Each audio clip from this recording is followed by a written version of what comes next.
In this video, we're going to take a look at OET Listening Part A, questions 18 through 24. And if you haven't seen the video where I went through questions 13 through 17, I would recommend starting with that and then rejoining us as we go through these remaining questions. Now, some things to keep in mind from our previous video there. Number one, this idea of synonyms. And I went through a thorough explanation in my last video, so go back to that if you aren't familiar with that term or aren't exactly sure what we mean by that. Second thing is distractors. So that idea that some answers are hard to find because there's multiple options presented. And lastly, the order of information. We want to see, is the information in the notes? Is it actually presented in the same way by the speaker there? And as I said before, all the questions are sequential, so you will hear 18 before you hear 19, 19 before 20, and so forth. But what isn't always the same is how the notes are written in each question. Sometimes you'll hear the part after the blank, you'll hear that beforehand, or vice versa. So let's go ahead. We're going to pick up from the social history section. I'll play it through, we'll check our answers, and we'll see what other challenges are present here in our audio. Life in general, like at school, for example. Well, Tony hasn't got any problems at school. He meets the expectations of his teachers, even if he doesn't exceed them. You know, just your average boy, until now, that is. But he is creative, especially with his writing. In fact, one thing that's slightly unusual about Tony is that he's ambidextrous. It runs in the family on my wife's side. Her father was too. His teachers say he often writes with both hands in the same session. I did have a word with his teachers a while back because I was concerned about his spelling. They sent him for tests, and we just had confirmation that he's mildly dyslexic. It's a relief, actually, because now he's getting the support he needs. Yes, I see. And going back to when he was born, has Tony had any health problems at all?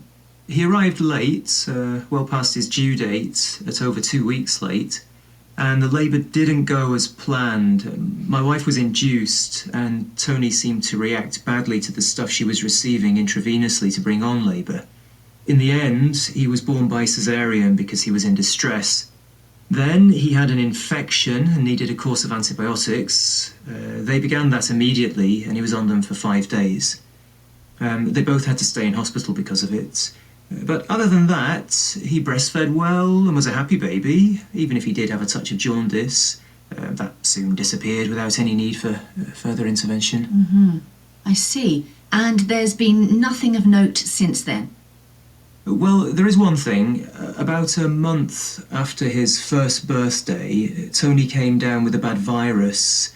He had a high temperature of about 40 degrees. That brought on a febrile seizure. It was so scary. But it only lasted about 5 minutes, and then he seemed to be back to his normal self. That's the only one he's had. Right. Is there anything in his family history I should be aware of? Nothing of note, no. My wife's parents are Chinese, so Tony's learned both languages from when he was a baby. I don't know if that has a bearing on anything. His grandparents are all fit and well. In fact, relatives on both sides of the family seem to die of old age. Though maybe I should mention that my wife does get sciatica from time to time. She hasn't had it for ages. But when she does, she can be out of action for weeks. Okay. Well, thank you for filling me in on... All right, so let's go review our answers. And I want to mention a quick rule of thumb that I usually tell people, and that is, if it's easy to hear, it's usually hard to spell. And if it's hard to spell, I guess that's the same. So if it's easy to hear, it's hard to spell. If it's hard to hear, it's usually easier to spell. And let's see how that applies here. So let's go through each of those. Number 18, there was a bit of what we call a distractor there. So some of you might have thought, is it creative? But be careful. That's a classic example where we hear one possible word that fits, but then right after we actually hear a much better fit that specifies the criteria. So the correct answer there is ambidextrous. Whoops, ambidextrous. Not an easy word to spell. That is hard. So same thing as I said before. If it's a minor spelling mistake, a change in a vowel, for example, that doesn't actually change the meaning of the word, often you're still given the point. But we want to be careful to spell it as accurately as possible. 19, recently diagnosed as, hopefully you heard that. That would have been mildly, let me just erase there. Mildly is what we call an optional piece. The intensity severity is usually not required as part of the answer there. Mildly dyslexic. Also a challenging word to spell just because of some of the letters in there. So the key takeaway there, and we'll re-listen after we go through the answers, is not being distracted by other alternatives and then being careful with spelling, especially for the ones that are a little bit more technical. All right, this next section, we heard a lot of information. And what was hard there is we heard lots of nouns that could possibly fit. For example, we heard, we heard cesarean, which was captured here. We heard infection, we heard antibiotics, we heard jaundice, we heard the verb induced, labor, like all these sort of content nouns that we have to then look carefully for what fits. So my guess is some of us would have put infection for number 20. However, be careful with the verb received something, usually received medications or treatments. If it said contracted an infection, got an infection, that would be a good fit. But the problem here, let me sort that out. The problem here is we have a verb that tells us it's looking at the treatment. It's not looking at the actual condition there.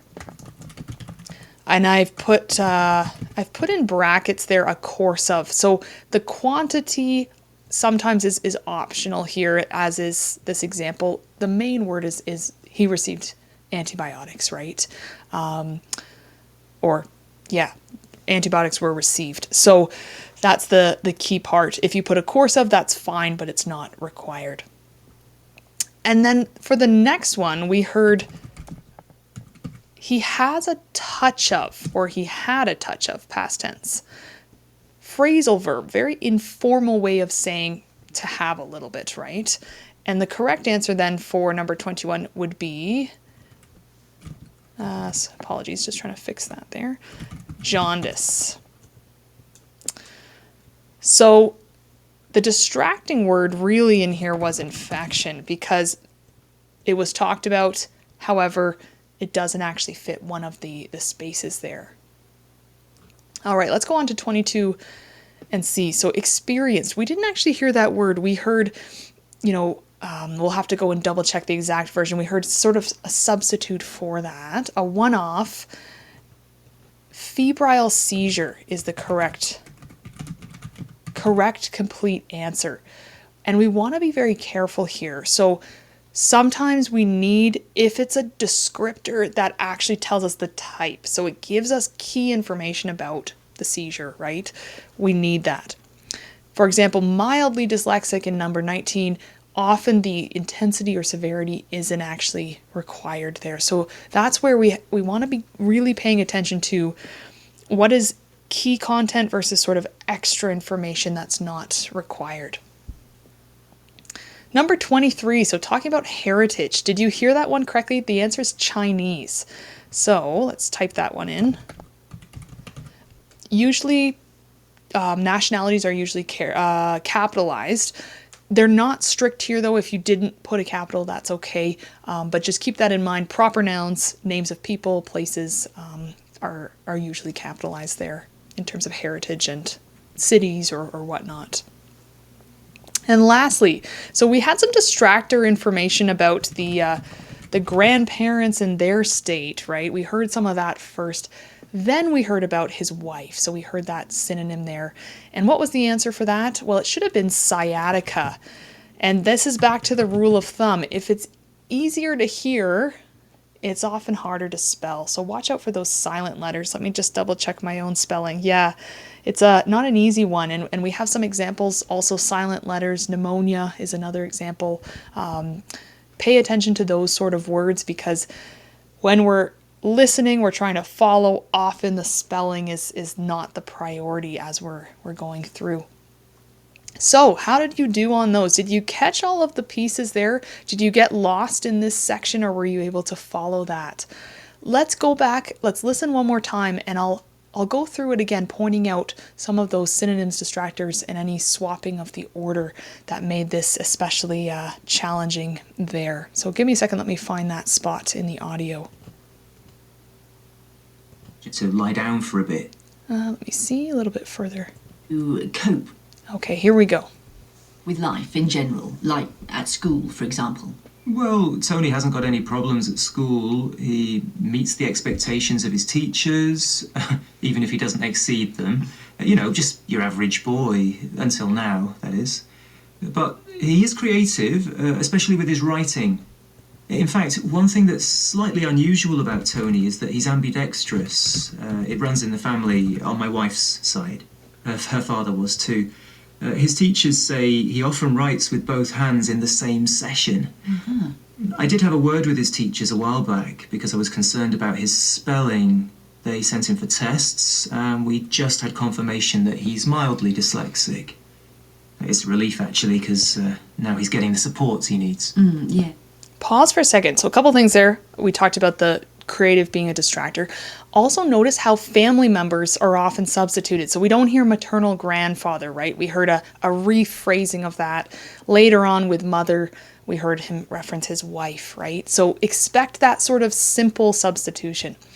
Here's another thing is often we hear the keyword, so ambidextrous, and then we hear the patient or the father of the patient go into more information, often a comment on how did he feel about the diagnosis. Well, it was a relief. Or in this case, an elaboration on ambidextrous, writing with both the left and right hand in one session.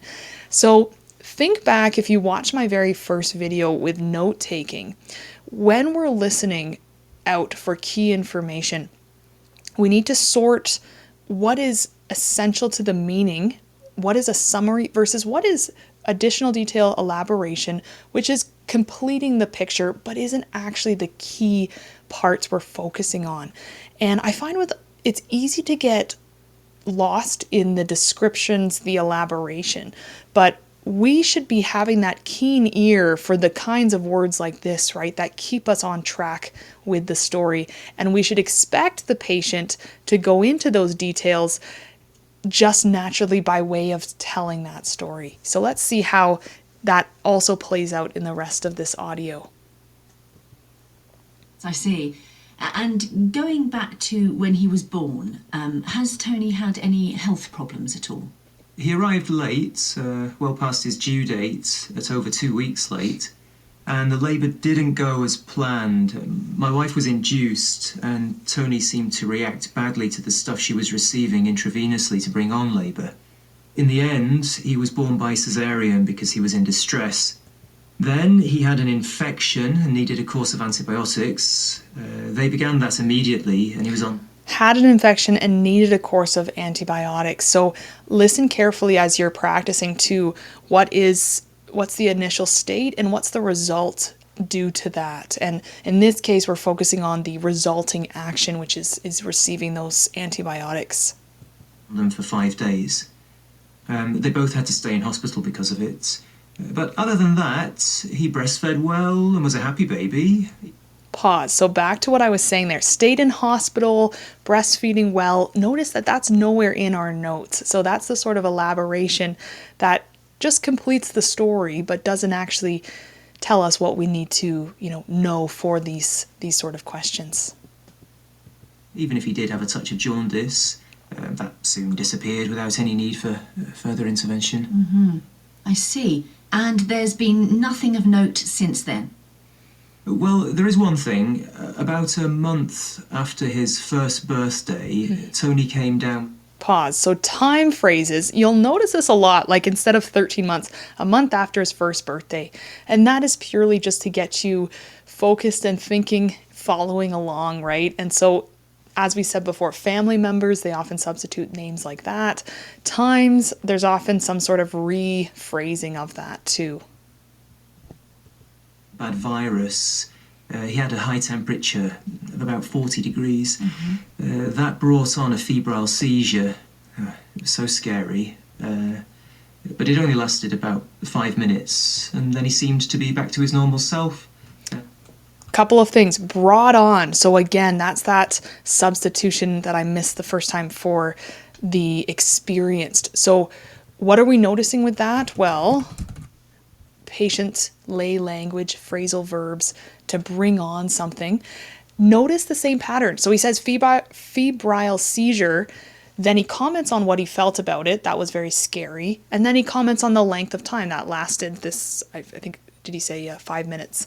So same pattern. We get the fact, then we get the extra information coming after there. That's the only one he's had. Right. Is there anything in his family history I should be aware of? Nothing of note, no.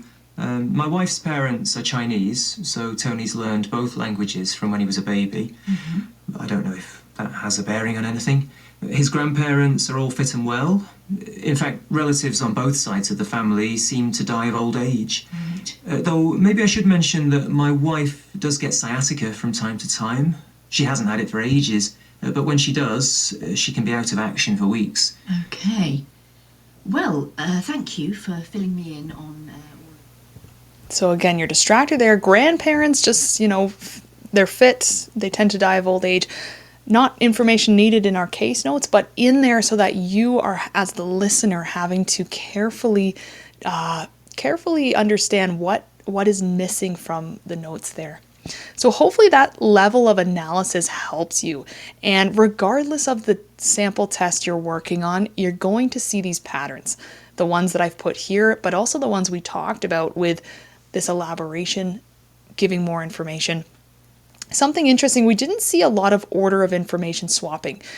There wasn't a lot of times when what was said came after the blank. So keep that in mind. In other tests, you might see more of that. But I think the big one here was synonyms. We see that predominantly throughout there. I'm curious to know, how did you do on questions 18 through 24? Let me know in the comments below. And also, is there one particular strategy that you are taking away from this that you think, oh, this is what I'm missing, this is what I need to focus on? I'd also be interested to hear that down below. For those that haven't already, make sure to subscribe. Also click that notification bell, and that will update you when I release new OET videos here. And in the meantime, all the best with your OET Listening Part A practice.